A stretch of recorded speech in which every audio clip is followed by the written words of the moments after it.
خبر تاجکستان سبا د افغانستان په تړاو د یو نړیوالي امنیتي ناستې کوربه دی. نور حال در سره په ویډیو کې وګورئ. په سلامونو مهرکلی کوم. تاجکستان رسنیو راپور ورکړی چې دغه هیواد د پلازمینې دوشنبه کې سبا افغانستان په تړاو نړیواله امنیتي غونډه جوړیږي. تمداد ناسته د روسیې، چین، هند او ایران ځینو نور هیوادونو استازو په ګډون سبا پنځشنبه د غبرګولي پر 15مه د تاجکستان په پلازمینې دوشنبه کې جوړه شوې.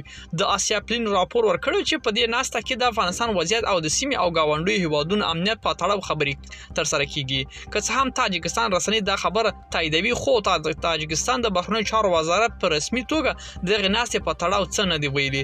د افغانستان کې طالبان له بیا واکمنېدو وروسته تاجکستان د خپل امنیت په تړاو اندېښمن دی.